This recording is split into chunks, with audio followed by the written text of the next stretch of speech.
Hello and welcome back again to That Tracks F1 podcast with me, your host Jodie.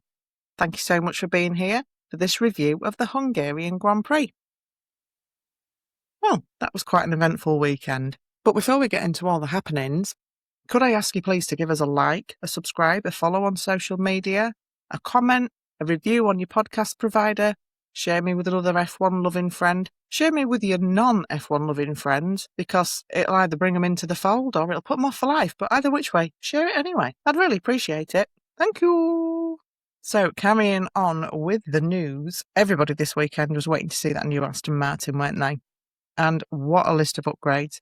I finally managed to get a list together that I've kind of poached from other sources, I have to admit, of all 16 upgrades on the Aston Martin. Those 16 upgrades fall into 6 different areas. There are new brake ducts that'll give better cooling to the brakes, so that'll be less drag. There is revision to the floor. There's definitely more downforce, and there's some vents on the barge boards along the sides. The nose and the end plates have been heavily revised, and that's the one for me that I noticed straight away, because I think the look of the car is quite different. And that for me was from the front on view, you could very much see that had been completely changed. Going through the bodywork, there's new side pods with some different cooling louvres. They're all a different shape. New side bodywork that improves the flow of air to the rear of the car. The rear suspension corners have had some work. The top wishbone is still mounted to the rear wing pillar. They've actually kept that, which was quite an innovative design that Adrian Newey did on the original car. But we've kept that for the B spec car. And the rear wing has been modified, so we've got better downforce, less drag, and interestingly, not a Aston Martin version of the Macarena wing. They've stayed with the original wing, and they are looking also at the PU upgrade that will be in for Zandvoort after the summer break. So while I think it's good to see these upgrades, I don't think anybody should expect miracles straight away. That is a lot of upgrades, a lot of things to bed in the team. Haven't had the PU upgrade yet. So I think let's cut them a bit of slack this weekend. I am expecting to see a bit of an improvement, but I don't think it's going to be a magic wand just yet. So when it came to free practice 1, it was a session where there were lots of reserve drivers in for main drivers. We had Hirakawa in for Behrman at Haas. We had Colton Herta in for Bottas at Cadillac. We had Vesti in for Antonelli in the Mercedes. Paul Aron in for Colapinto in the Alpine. And Fornaroli in for Piastri in the McLaren. Now, it seemed in free practice 1 that the bit of the track that has been resurfaced seems to be quite bumpy. And I wasn't sure at first. I thought, now, is this track, does it just seem more bumpy than last year? Is it because there's less downforce in this regulation of cars? Or is it the track? But apparently, yes, some of it has been resurfaced and is more bumpy. And it was definitely causing a few problems out there. Not just for the reserve drivers, but for everybody. There was a bit of an incident between Verstappen and Sainz. Max was really, really annoyed that Sainz got in his way and said on the radio it was really, really dangerous, that Sainz had slammed on the brakes. I do remember Kimi being quite annoyed with Sainz in Spa that he got in his way and being quite vocal about that. I thought it's a little bit unusual. I mean, Carlos is an experienced driver. We don't want this as a bit of a trend, but it actually turned out in the end that Sainz had no radio. So nobody could tell him that Verstappen was right behind him. He had no radio hooked up. And despite going to the stewards afterwards, the pair of them, and speaking to the stewards, there were other impeding episodes in free practice, and every one of them kind of got wafted away with a wave of the hand. But Sainz actually got an official warning, despite the fact that it absolutely was not his fault. So again, don't know what's going on with the stewards, but there were some good laps going on out there. Hamilton was on a really good lap. Unfortunately, hit the marbles at the final corner, but he wasn't definitely not the only one to do that. And with 22 minutes to go on the exit of turn 2, Stroll brings out a red flag because the rear suspension on the Aston Martin failed. Now, according to the team, this is not one of their new components, but obviously nothing exists in isolation on an F1 car, so I suppose they'll be having a really good look at that to make sure that doesn't happen again. Stroll, I feel, was quite lucky where it did happen, that there was a good sizable runoff area and that he pretty much got away with it. But if that had happened at a different point on the track or in a different session, that could have been quite nasty. But yeah, lots of locking up. 10 minutes to go. Sainz has a huge lock up into turn 1. I did actually think at first he was going to end up in the barrier, but he managed to save it. And with 7 minutes to go, Leclerc goes into the pits and stops in the pit lane, and there's smoke and extinguishers and all sorts going on. Apparently a gearbox failure. and he broke down in the pit lane. But free practice 1 ended with Leclerc setting the fastest time. Behind him was Verstappen, Hamilton, Hadjar, Russell, Bortoleto, Vesti in the Mercedes for Antonelli. Wow, pretty good. Quite impressed with that. Then Hulkenberg in the other Audi, which was really good to see as well. And then Lindblad and Lawson. Lindblad getting the better of Lawson again, but taking up their usual spots in sort of 7th, 8th, 9th, 10th. So then we had free practice 2. And in the meantime, it had gotten quite windy on the track. And as we know, this can really throw off the balance of the car and cause all kinds of problems. So 5 minutes into free practice 2, Gasly's on the radio saying the car just feels wrong. Completely wrong at the front, completely uncomfortable. A couple of minutes later, Russell is complaining his car is dreadful and out of balance. With 35 minutes to go, Lando Norris posts the fastest time. And then we have Verstappen complaining that his seat position is wrong and he's too laid down, so he can feel it in his back. Which is very strange because normally, I mean, they are going to feel it straight away if something is wrong, but those seats are pretty much moulded to go in and out just as they are, so that's a little bit unusual.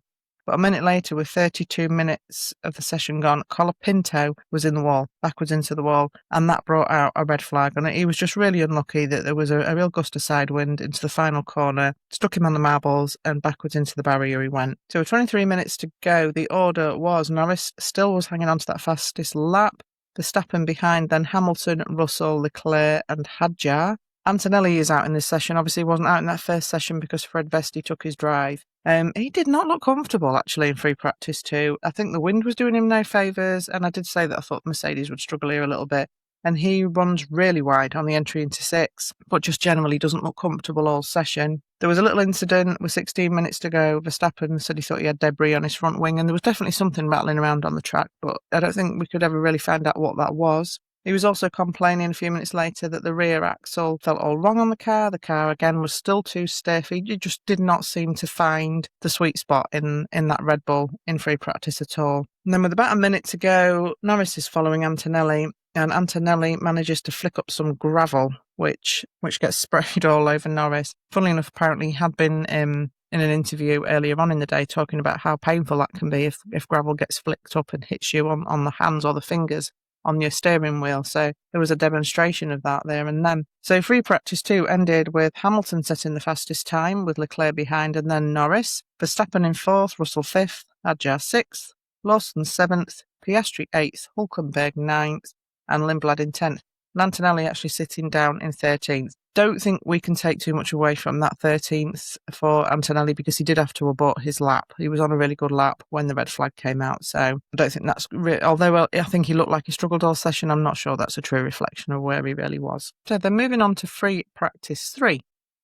It was not the best start to free practice 3 for Arvid Lindblad, who was not out on track. He was actually stuck in the garage while they changed the power unit on his car. Third, it's not been a great weekend for Racing Bulls. They'd also had an issue the night before on broken curfew, fixing an issue on the PU on Lawson's car. Perez comes out of the pits to do a lap and doesn't get anywhere near all the way around before he has a really nasty moment if you watch the onboard. Does quite well to keep it out of the wall as the rear brakes lock up and then ignite again. I don't know what it is with Cadillac. It really is a thorn in their side, these overheating brakes. There's a moment as well between Stroll and Alonso where Stroll gets in Alonso's way and they get very, very close. And I really did wince because I thought, oh my God, what a disaster that would be.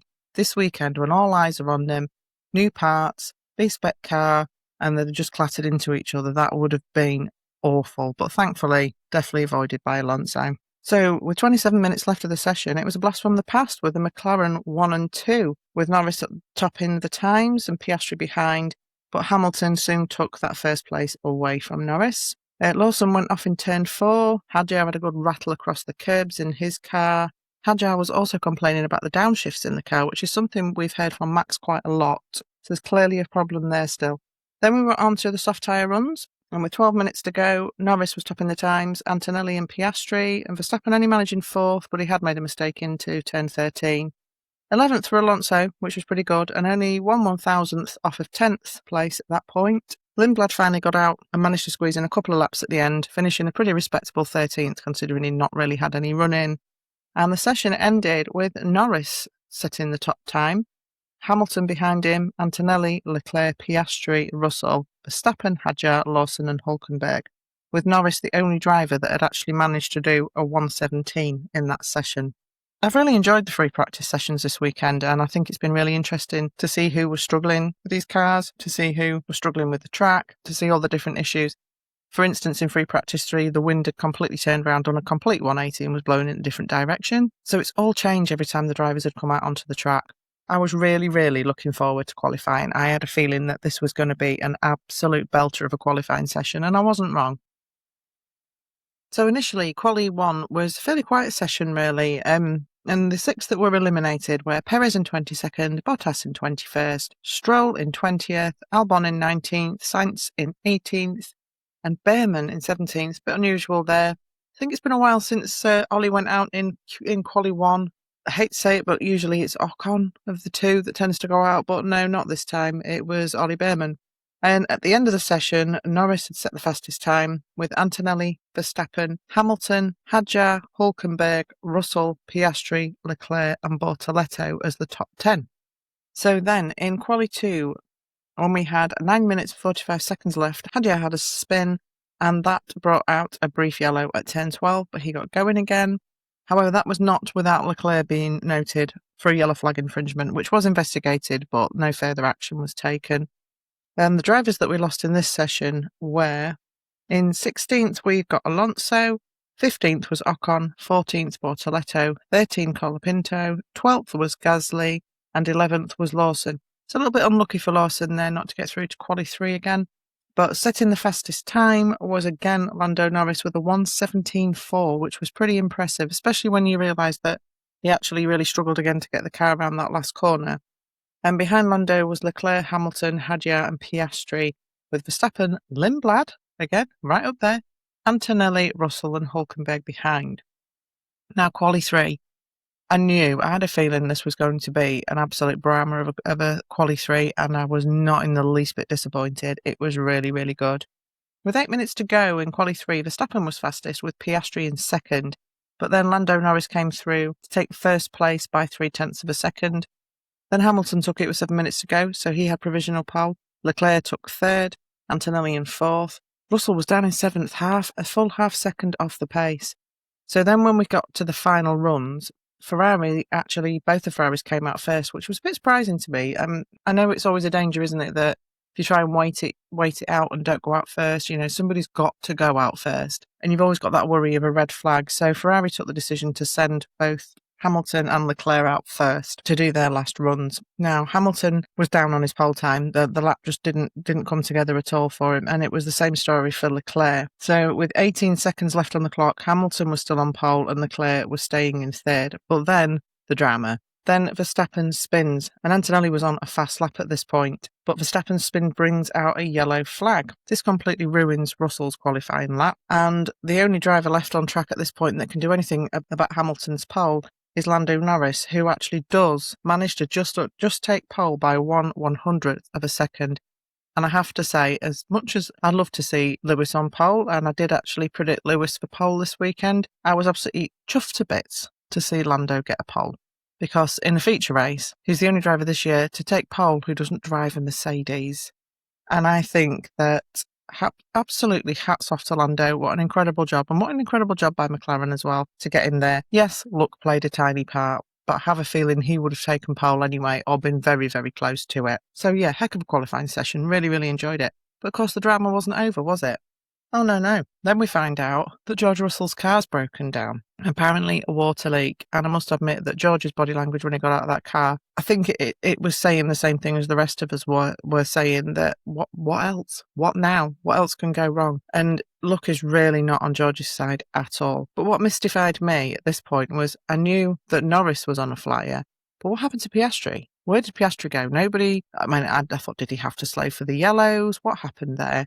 But as it turns out that just as he was starting his fast lap, unfortunately, Lewis got in his way, completely impeded him, and it was an absolute slam dunk penalty. There was no arguing with that one. So Lewis then got a 3-place grid drop. So Lewis is second, so his start on the front row now equates to a 5th place. But the drama wasn't over there either, was it? Because as Antonelli had come through the corner where Verstappen had spun, there was some speculation as to whether or not he'd lifted for the single waved yellow. Now, when this went to the steward, obviously it was investigated, and when it went to the stewards, I would imagine that was quite a difficult call. I mean, I do give the stewards some stick for not being very consistent, but that must have been a difficult call because Antonelli's naturally going to lift slightly into that corner anyway. So establishing, I dare say they'll have had all the telemetry and everything, but establishing that he actually did not lift for that yellow also gave Kimi a 3-place penalty. So he's dropped 3 places on the grid as well, which pushes him down to 7th. So as it stands tomorrow now, we've still got Lando on pole,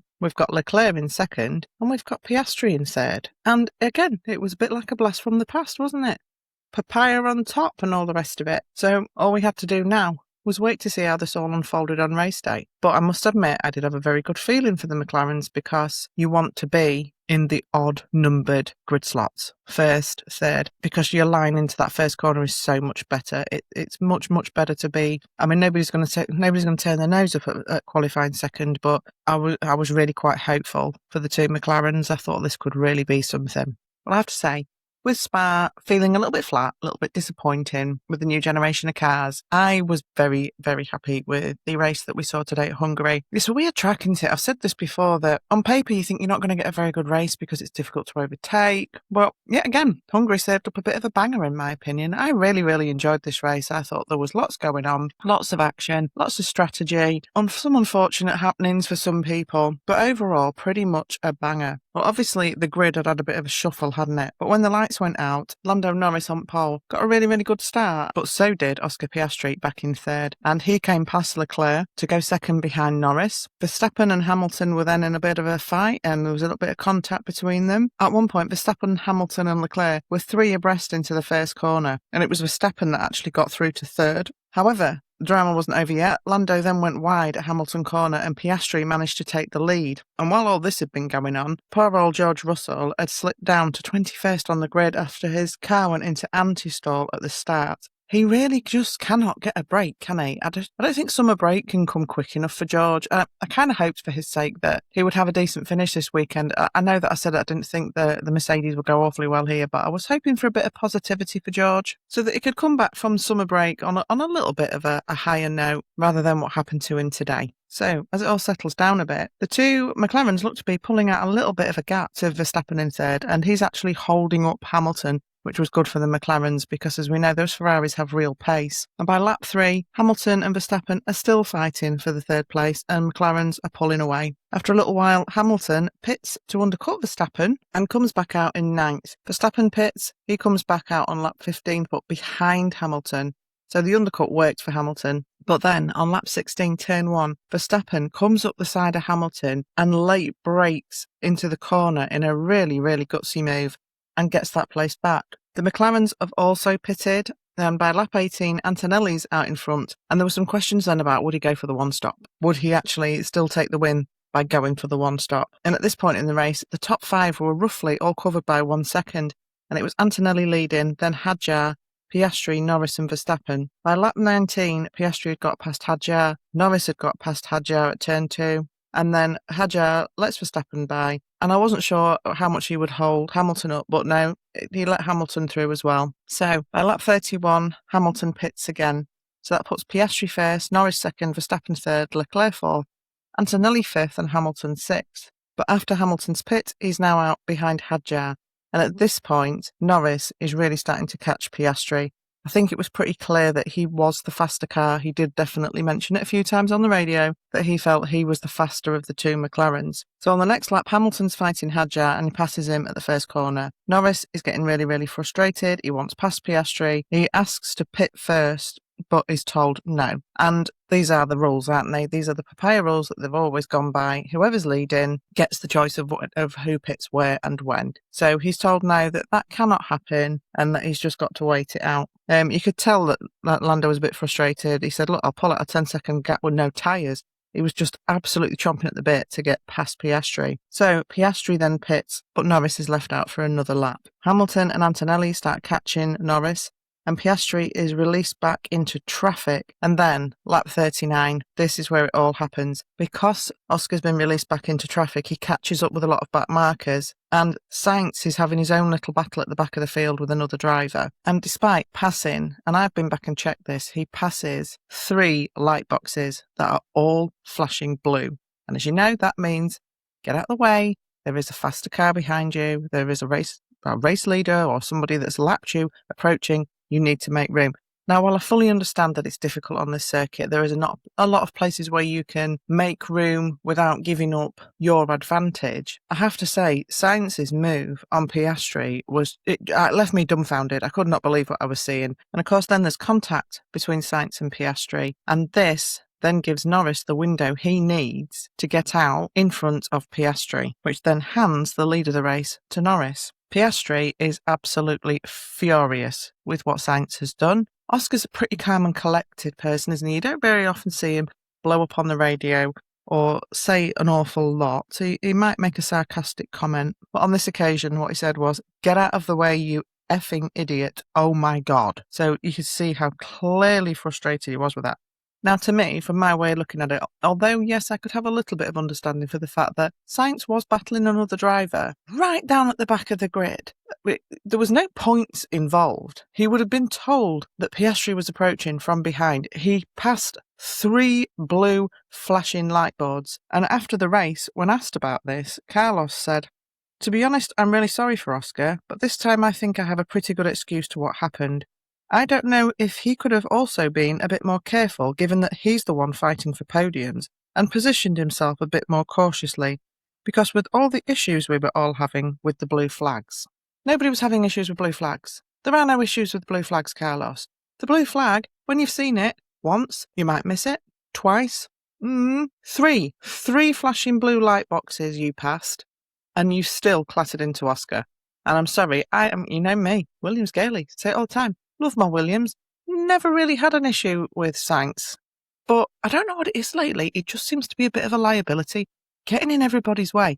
I know in free practice that wasn't his fault. His radio wasn't connected. But it's not the first time this season that I've heard people complaining about Sainz being in the way. And now normally Sainz is one for owning when he's wrong. I've never really known him to be somebody that sticks his bottom lip out and says, "Not my fault." He's normally quite quick to own up to things and apologise for things. And that just seemed a little bit out of character for him. And to be honest, he won't lose any sleep over it, but I'm not all that impressed. I just felt quite sorry for Oscar. So yeah, that really cost him the lead of the race. So then, on lap 46, we've got Antonelli and Norris out front. Norris is in front of Antonelli. On lap 54, Antonelli asks his team, can he go to the end, but they tell him no. In their opinion, the tyres are not going to hold up enough and that he will have to pit at some point. And he does, in fact, pit with 6 laps to go. And around this point, Lando Norris is told to just cool his jets a little bit and calm down because he's getting a little bit too leery through 1 or 2 of the corners. And as Will Joseph said to him, you've proved your point. You are the fastest. There's no need to be doing this. You just need to just calm down through. I think it was turn 4 and turn 8 where he was getting a bit of a slide on, and it was a bit unnecessary at that point. So then, just when we thought we couldn't feel any more bad for Oscar Piastri, there's his car slowing down at the side of the track.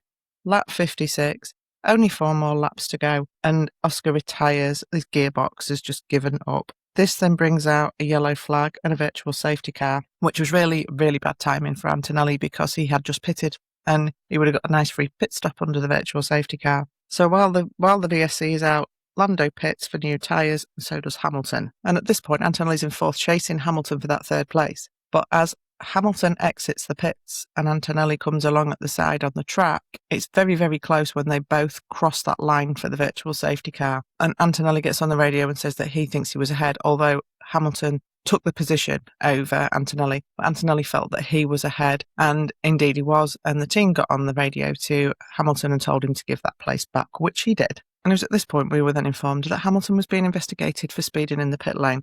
Because Hamilton, for some reason at the minute, along with Perez, who's another driver that's doing pretty much the same, is just collecting penalties like Pokemon. It's just unbelievable. He can't seem to stay away from them. And it does actually turn out in the end that he was 0.1 kilometres over the pit lane speed limit. And I think, from what I can gather, It was as he was exiting the pits. I know that seems harsh, 0.1 kilometres over, but there has to be a cut-off line somewhere. You can't argue it.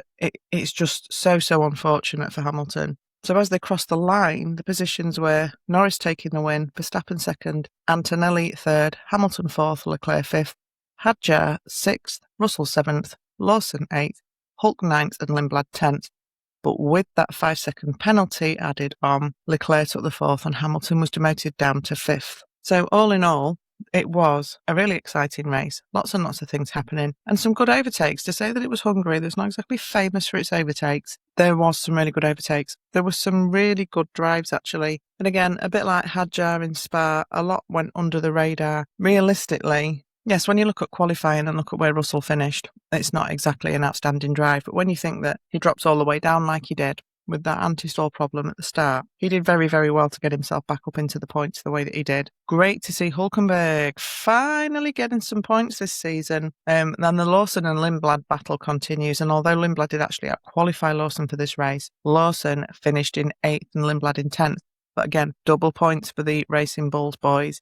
And they have now taken the 5th place in the championship because Alpine did not score this weekend. So, what an absolute belter of a win for Lando Norris. Absolutely chuffed to bits for him. I think it's been a long time coming. I think I could sense it coming last weekend when I saw that obviously he had the 10-place grid penalty for the new power unit, but he was fast and that car looked good. So I kind of saw it coming last weekend. And in our family predictions, ironically, I nearly put Lando for the win and then decided to be a bit more cautious and put Lando as second. So kicking myself now. So yeah, I'm super pleased for Lando. I think he put in an he's been on it all weekend. And my goodness, he's been fast. So absolutely deserved. And what a great way to go into the summer break as well, when he's had absolutely horrendous start to the season. And then an absolute awful run of luck. And so has Oscar, but Lando's also had an absolute awful run of luck.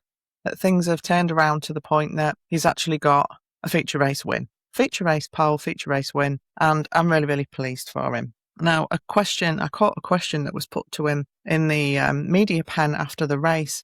And I thought, I only caught half of what was being said. So I thought, I'm going to go and look at this for myself. And when you go back to summer break last year, 2025, Piastri was leading the championship on 284 points, with Norris just 9 points behind on 275. And the nearest rival to the McLarens last season was Verstappen, who at summer break was on 187 points. So this basically means that Verstappen was 97 points behind Piastri at summer break. Now, when you think about how last season ended, it went right down to the wire, and Verstappen was so close to taking a 5th title from a 97-point deficit at summer break. So I decided to look at the numbers and where everybody stands for this summer break. Obviously, Antonelli is our championship leader at the minute. So I decided to have a little look how many points adrift Mr. Norris is from our championship leader. Now, remember, Verstappen last year, 97 points behind the championship leader at summer break. Lando is 91 points behind the championship leader at summer break. Now, we all know that Antonelli is fast. We all know that Mercedes is a really great car. We all know we've got to factor in a lot more unreliability this season than last. We also know that we are losing some races potentially from the end of the calendar this season. We might not get the full quota. However, that's doable. It could be that my pre-season prediction of Lando retaining the title is very much not off the table. And if he can perform, and that car can perform like it did today, yes, there are going to be tracks that are going to massively favour the Mercedes. This was a blip track for the Mercedes. This is one where all of their strengths were no use to them. And that's going to flip on its head sometimes. And I'm quite sure Antonelli's going to win plenty more. But I'm just saying, it's not off the table. Lando could still do it. And having touched on the races at the end of the season, I am absolutely delighted to find out today that we are going back to Malaysia. The Malaysian track is amazing. I absolutely love it. We haven't raced there for a very long time, but it is an absolutely excellent track. I'm hoping this generation of cars does it justice because I love it. Now, officially, it's the Bahrain Grand Prix, that we lost at the beginning of the year, but Malaysia is hosting it. But that is now official, and that's getting slotted in the first weekend of October. So we'll have Azerbaijan, Malaysia, and then Singapore. Now, as triple headers go, I'm pretty happy with that. I am pretty happy with that. I've also heard rumours that, now this is not official at all, but that obviously with the situation in the world as it is at the moment, the season could potentially end in Las Vegas in November, which would be a real shame. But there are rumours that Turkey and Imola are being looked at to be popped on the end of the season so that it's not such an abrupt finish to the season. Some of it will be that F1 is contracted to do a certain amount of races in a year and can't do less than that, cannot do less than that. So they're definitely going to have to sort something out. But yeah, very, very happy to see that we're going back to Malaysia, and that's going to be a very unique challenge. Excited about that. So let's have a little look back over my predictions. Now, I said in the preview for this race that my qualifying predictions were that Hamilton would take pole, and it was in fact Norris. I said Leclerc would be second, and it was Hamilton. I said Antonelli would be third, and it was Leclerc. I said that Norris would be fourth, and it was Antonelli. And I said Verstappen would qualify fifth, and it was Piastri. So the top four, I kind of got all the right players. I just got them in the wrong order. In the race, I predicted Hamilton for the win, and it was Norris. I predicted Norris second, and it was Verstappen. I predicted Leclerc third, and it was Antonelli. I predicted Antonelli fourth, and it was Leclerc. And I predicted Verstappen fifth, and it was Hamilton. So again, all the right players, just in the wrong order.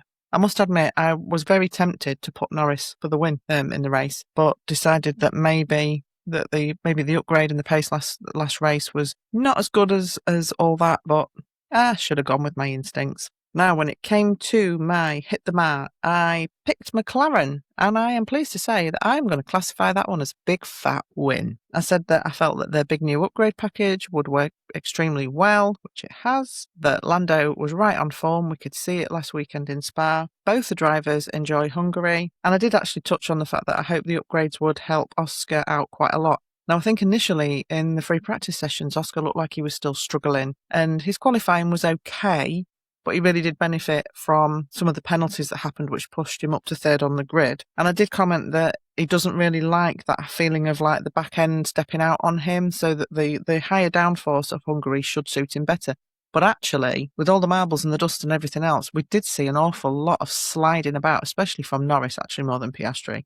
But I think Oscar coped incredibly well. So yeah, I'm absolutely claiming that my hit the mark was right on the money this week. I also gave a little bit of a mention to Racing Bulls. I did say that they would definitely beat Alpine this weekend, and that they would take that fifth place in the constructors, because I didn't expect Alpine to do very well here. They don't like the long, slow corners. And I got that kind of bang on right too, because both finished in the points again, and neither Alpine did, so that's pulled Racing Bulls right ahead of Alpine.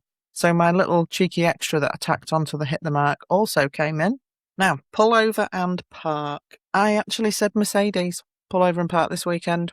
And again, I'm having that. I'm claiming that one. I'm feeling quite buoyed up at the minute because I got quite a lot of things right. Yeah, pull over and park. I said that they had an unlucky weekend incoming, that their power was not going to be an advantage here due to the lack of long straights. I said that they'll get shown up by Ferrari and McLaren will be right on their heels. Now, to be fair, McLaren showed them up and Ferrari was snapping at their heels a little bit, or kind of in the mix with them. But yeah, I'm absolutely claiming that one. I'm quite pleased with myself there that I did really, really well. I think I mentioned to you all in the preview as well that in our family predictions game, we each get 6 wildcards a year to play. You pick your race, you pick your wildcard for that race. And for this race, I decided to play a wildcard, and my wildcard was both Aston Martins finished the race, which, even in isolation, could be classed as a wildcard. But no. I decided to go one better.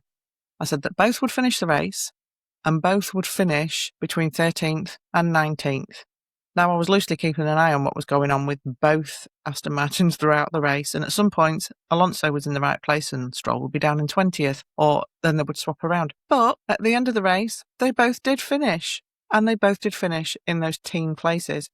So I got my wild card in our family predictions game, which is worth a big fat 10 points. So very, very pleased with that. Thank you very much. So yeah, I'm feeling very, very smug this weekend because I pretty much called a lot of what happened in this race. I didn't see Oscar being as strong as he was, and I didn't really see what almost happened, which was a McLaren one too.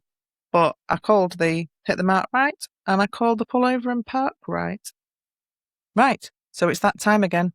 Who gets beaten with the flattering ram this week? I had a little think about it. I'd like to give a little honorary mention, actually, to the coverage of the race because they actually got it right. The little boxes in the big boxes that showed what was going on further down the track were spot on and brilliant. A lot of the camera angles were really, really good. I really, really enjoyed the coverage this weekend. So a bit of an honorary mention there to the coverage from the Hungarian race that I really did think they did a really stellar job this weekend.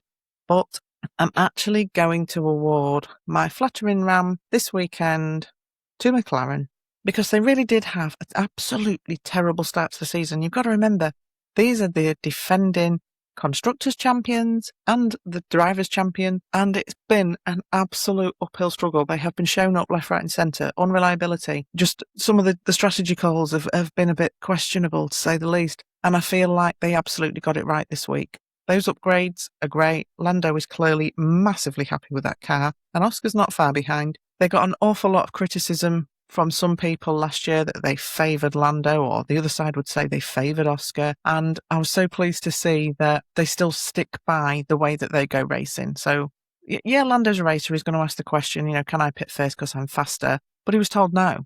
There was no favouritism there. It was, no, Oscar's in front. Oscar gets the privilege of pitting first. And I'm glad that they stuck to their way of going racing. Whether you agree with it or not, that's their way of going racing and they stick to it. And in a very, very changeable world where people flit in and out of things and bend the rules according to what suits them the best, it's good to see that integrity. And I do think they did an excellent job this weekend.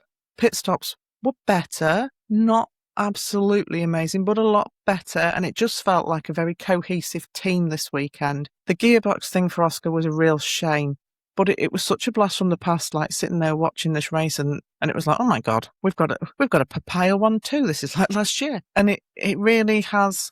I think it's just lifted F1 a little bit anyway, because nobody likes absolute dominance. And I know there was a lot of McLaren dominance last year, but the Mercedes dominance has been a little bit much this year. And it was so nice to have that break from that, to have somebody else kind of up there and challenging. And I just think McLaren just did an excellent job this weekend. I know Zach Brown wasn't there this weekend, so Andrea's kind of been the one at the top there. But yeah, absolutely great to see them all pull together, all stick to the principles and deliver an absolutely great result. So, flattering ram goes to McLaren.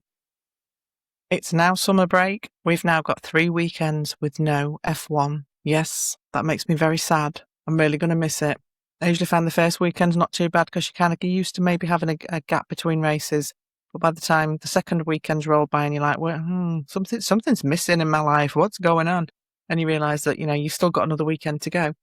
But let's get out there. Let's enjoy our summer. Let's let our teams and drivers have a well-deserved and well-earned break and a rest. And I really, really hope from some of the comments that have been made by some drivers lately that the press and the paparazzi just leave them alone. Leave them alone. Let them have a life. Let them go and have a holiday. Let them go visit family and loved ones and come back refreshed so that we can enjoy our sport. The second half of the season, it's going to be absolutely great. And I think we've kind of gone into summer break on a bit of a cliffhanger, haven't we? Because it's like, oh, McLaren's back in the game. We just need the Red Bulls to sort themselves out and get Max and even Isaac in the mix as well. And oh boy, are we going to be in for a heck of a title challenge. I will be popping up in between now and doing my Zandvoort preview as I get bits of news and little bits of interesting things going on. So you will still hear from me, but I'll definitely be back with my Zandvoort preview on the Thursday before the race weekend. So until then, enjoy your summer break. Make sure that you get out in the sunshine, out visiting friends, go and do something nice, treat yourself, look after yourself. Can't pour from an empty cup. You've got to look after yourself.